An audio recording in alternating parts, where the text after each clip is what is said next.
We are living in some highly unusual times. Many people express concerns as to how to stay healthy. It's an important time to keep a healthy immune system. Joining me now via Skype is Dr. Krista Coombs, a doctor of traditional Chinese medicine, registered acupuncturist, functional medicine practitioner, and owner of AcuPlus Wellness Clinic here in Lethbridge. That's quite the mouthful. Welcome back to BCN, Dr. Krista. Thanks for having me, Hal. It's a pleasure to be here. Now, this is a time of anxiety for many people, especially for those who have already compromised immune systems. Now, you specialize in helping people like this. I do. I would say the majority of my practice is made up of patients that have immunocompromised systems, so autoimmunity and other chronic diseases like diabetes. Now, we don't have a vaccination for COVID-19 as yet, but you believe this is a good time to start getting healthy so that we're prepared for whatever may come next? Absolutely. I think any time's a good time to start working on your healthcare.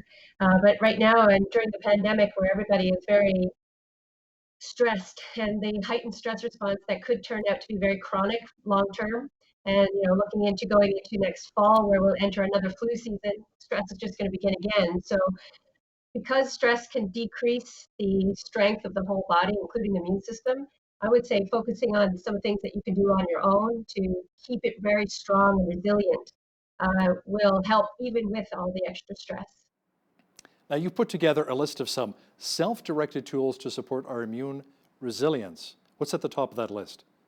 So the top of that list, I would argue it's kind of a tie between two. So that would be sleep and rest and nutrition and hydration. So they're both, I would say, pretty equally important. Can't live without either one of them. Yeah, proper sleeping, eating habits, and exercise, that's all vital, I know, to living a long and healthy life. Now, Dr. Krista, is in the nutrition category, are there some specific supplements that can also help fight off viruses? Yes, we can. I don't know if we can fight off the virus. What you're trying to do is you're trying to support your entire body. I mean, everybody's talking right now about boosting the immune system or even supporting the immune system. Absolutely. I mean, there's some validity to that. But the immune system is not separate from the rest of the body, right? All your systems work together. So we're trying to support the entire body. I think nutrition is the first way to do that. We want to encourage you eat because you need to live. You don't eat because it's fun. It's fun because you need it to eat, to live. So food is first. Hydration is up there as well. And then supplements to support immune resilience would be top of mind. Vitamin C for sure. Lots of reasons for that. Vitamin D is a number one. Zinc is a big one. Vitamin A. The antioxidant vitamins would be my top choices. There are natural antiviral, antimicrobial herbs that you can use, like even garlic. Eat with a lot of garlic and turmeric, ginger. They're really well known for their properties. But then there's other ones like astragalus or, um, my gosh, there's mugwort, and there's a lot of different herbs that as a herbalist, I could be prescribing if I wanted to. But ultimately, unless you're really sick, you really need to be working on your food, and that will help you long term. Why is getting the proper amount of rest vital for good health? I mean, do we still need 8 hours a day? And the reason I'm asking that is I know a lot of seniors who only sleep 4 to 5 hours every day, and they seem perfectly fine with that. Yeah, I think as we age, your sleep requirements do change. Sleep is it's a pretty interesting topic to study. Uh, Not everybody needs that 8 hours of sleep a night, but you find out what your balance is, and I would argue that probably between 6 and 7 is the average for most people at different age groups. And you need that because your body needs a chance to recuperate after a day of just like, they're like little mini yous, they're eating and sleeping, metabolizing out their debris and eat and drinking, and they're doing all the things that you as a macro individual does. And to get rid of all that debris through your circulatory system and your lymphatic system and then expel it, you need time to do that, and sleep really provides that benefit. Another powerful tool for good health is an interesting one, emotional management. What is that all about? So I think this is very, very important, and I think it's not talked about enough in the media at the moment. And that would be more emotional expression and using mindset practices to keep you more resilient, just to be able to navigate, whatever's going to come at you. It could be this pandemic, it could be losing your job, it could be a divorce. I mean, it could be just about anything. So you don't crash and crack under the pressure. Learning, safe and appropriate ways to express yourself is powerful. Right now, everybody's very stressed. I mean, I see it constantly in my practice. People are say, "Oh, I've got to stay upbeat and I've got to do this and got to do that." I don't know. I think if you need to cry, cry. If you need to laugh, laugh. You need to get something off your chest, get something off your chest. Do it appropriately and give yourself a time limit. And then reframe, reframe, reframe. Have something that knocks you out of that negative or even positive and helps you kind of maintain a more even keel. That is incredibly important. So bottling up all those emotions is not necessarily a good thing, like a lot of us Never. guys like to do. It's never a good thing, Hal. So any way that you can express it, it could be through exercise. I mean, it doesn't have to be one-on-one with somebody. It could be through, doing yoga or qigong or just going for a beautiful walk in nature. Hug a tree, watch a funny movie, watch a sad one, and cry and get out your feelings. Crying is incredibly cleansing. I mean, think about tears and all the things that come out in tears. It's very cleansing. It's very therapeutic, but you need to give a time limit. And I think right now we don't want to be falsely optimistic and falsely happy and falsely feel the feels, but give yourself an appropriate time limit, an appropriate way to get it out. One of my favorites would be journaling. Keeping a gratitude journal can just knock you out of a negative state really, really fast. There's no Major League Baseball, there's no Raptors basketball, so yeah, it's really tough for a lot of us guys right now. Sports fans, period, I guess. To what degree does stress actually impact our health? What are some of the good ways of reducing stress? I mean, you mentioned exercise, but what else? Mm. So, to your first question, how does it affect our health? Well, it's chronic stress. If you're constantly running from something that's making you fearful, your sympathetic nervous system is in overdrive constantly. Cortisol, adrenaline, just boom, boom, boom.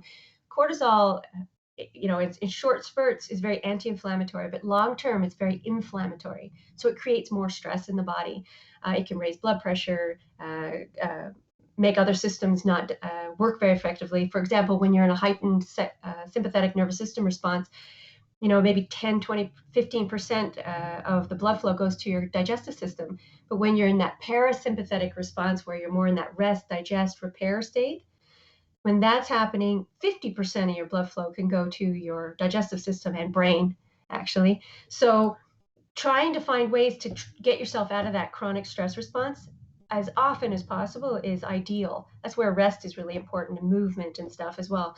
So I'm a big fan of meditation practices, but you could do moving meditation. It could be doing artwork or reading a novel or listening to music is a great one and moving around a little bit. Yoga practices, qigong, go chop some wood. I don't know, anything that's going to shake you out of that chronic stress response that's a win for me. Opening up the Bible and seeing inspirational scriptures, Absolutely. very motivational. That helps too. Prayer, prayer, Yeah. prayer for uplift, like positive, reinforcement. I think that's and serving others. I think it's incredibly powerful because it Now, shakes you out of that stress response. Dr. Krista, the social distancing norm now is to keep 2 meters away from other people, about 6 feet. But I understand that physical touch is an important part of staying healthy. Tell me more about that. Yeah, I'm a huge believer in visual communication and being able to touch. We're an animal, we're very social, and we need that in order to stay healthy for our whole body, especially our immune system. So, how do you do that if you don't live with somebody, or if you're socially isolated, or you're in a home and you don't have much access? You can touch yourself. I know that sounds so odd, but you can do like dry brushing, or you can do massaging in creams, and you can do those types of things. And if you do live with somebody, you do get to interact with them in a safe manner. Do acupressure with each other, or do a little bit of gentle massage, or just hugs. Hugs are one of the most healing things you could ever do. And then from a visual communication perspective, just think, if we were just talking on the phone, I can't watch and see how you move and mirror your behavior and your smile and all those wonderful things. Do FaceTime or WhatsApp or Skype or Zoom instead of just a phone call, because we're just not around as many people anymore. Or if you're going for a walk, if you're still finding that you can do that, or you see your neighbor, smile, engage in that kind of communication. Just with your eyes, you can feel a lot from somebody, even if it's just a smile. You could be in the grocery store and everybody's so stressed, but smile, get that visual cue can really literally change your internal chemistry and keep you from being super stressed and reducing your immune resilience. Now, you talked a little bit about vitamin D earlier, Dr. Krista. Why is daily sunlight exposure so important to our overall health? So I'm not sure if everybody maybe doesn't know this, but in your skin, your body uses cholesterol in conjunction with the UVB rays from the sun, and it creates vitamin D, which is a prohormone. It's a fat soluble prohormone. Vitamin D is essential for lots of things, but in particular, of course, bone and teeth health. But also, it's an immune modulator, a very powerful one. So if you become low in D because you don't have sun exposure, because maybe you're stuck like us in an office a lot, or maybe you don't have a window like I do, or you don't get out in the sun enough in the wintertime, or you live in an area where there's lots of pollution and it decreases the sun rays. And even just the higher latitudes like we are, most of the year, the sun's rays aren't hitting us very sharply. And so we still can't absorb those rays very effectively. You might need to supplement or eat foods that are higher in vitamin D, like fatty fish, egg yolks, mushrooms. But yeah, you need vitamin D for your food tolerance. I'm a big fan of mushrooms, especially with my steaks. Now, when we're inside for long periods of time, how important is it to get good air quality? And how do we go about doing this? Cracking open a window, or what would you recommend?